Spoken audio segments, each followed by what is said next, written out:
Сәлем достар, бүгін жаппасай жасайтын боламыз. Алдымен бірінші қамырын дайындап аламыз. Оған 1 стақан жылы су құйып, тұзымызды салып, әбден араластырып, бір жұмыртқамызды жарып саламыз. Әбден араластырамыз. Аз-аздан електен өткізіп, ұнымызды салып,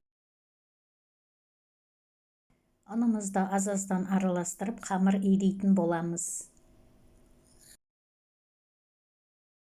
Қамырымызды осылай әбден басып болғаннан кейін жарты сағатқа салапанға салып тынықтырып қоямыз.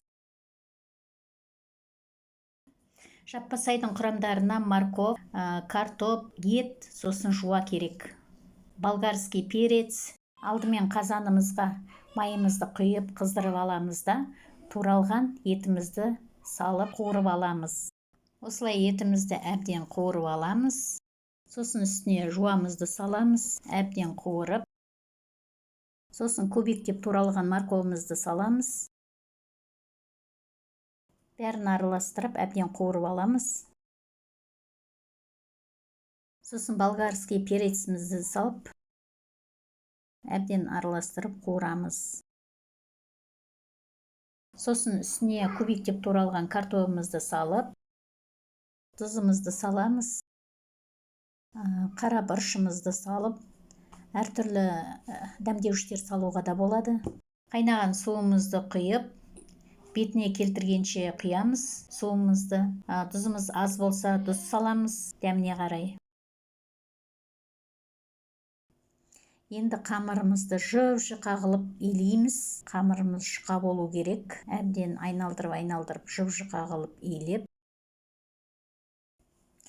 Үстіне бір тегіс қылып, шемешкі майымызды жағып шығамыз қамырымыздың үстіне.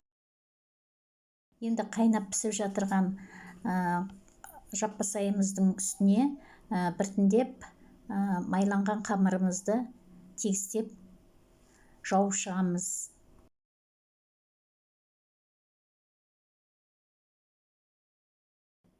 Міне жаппасайымыз да дайын болып қалды. Ал біздерге ас болсын, маған лайк басып, подписаться етіп, қолдау білдіріп қойыңыздар, достар.